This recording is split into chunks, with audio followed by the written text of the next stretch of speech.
नमस्कार शिक्षक मित्र. गेल्या अनेक दिवसापासून आपण छोट्या छोट्या युक्त्यांद्वारे इंग्रजी वाचन मुलांना सोपं जावं यासाठी प्रयत्न करत आहोत. तर आजची जी युक्ती आहे ती फार सोपी आहे आणि याच्यामुळे विद्यार्थ्यांना शब्द वाचन, शब्दांचे जे उच्चार आहेत ते करणं खूप सोपं जाणार आहे.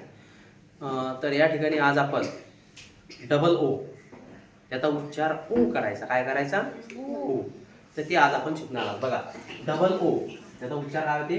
ओ. मग याच्या मागे कोणत्याही अक्षराच्या मागे जर डबल ओ लागला त्याचा उच्चार काय होते? ओ.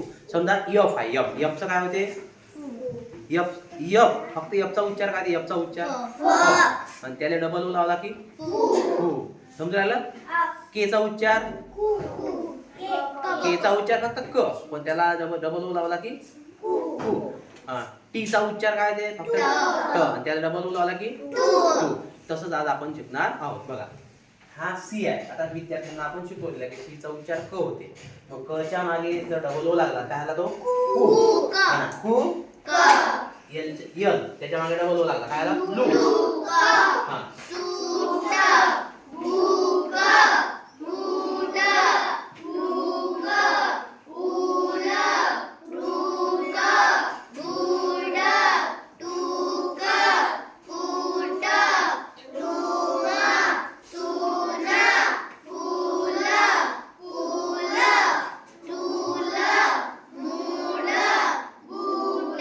आणि अशाच सारखे शब्द जर आपल्याला कुठेही दिसले तर आपल्याला विद्यार्थ्यांना शोधायला लावायचं आहे की आपल्याला डबल ओ वाले जे शब्द आहेत ते कुठल्याही पुस्तकामध्ये शोध आणि त्याचा उच्चार तसा कर. अशा प्रकारे जर आपण त्यांना सांगितलं तर त्यांचे जे शब्दांचे उच्चार आहेत ते उच्चार अतिशय सोपे होणार आहेत. तर आज आपण डबल ओ याचा जो उच्चार आहे आणि प्रत्येक अक्षराच्या पुढे जर ते लावले त्याचा उच्चार उ असा होतो, एवढंच आपल्याला आज विद्यार्थ्यांना सांगायचं आहे. तर आज आपण इथंच थांबूया. धन्यवाद.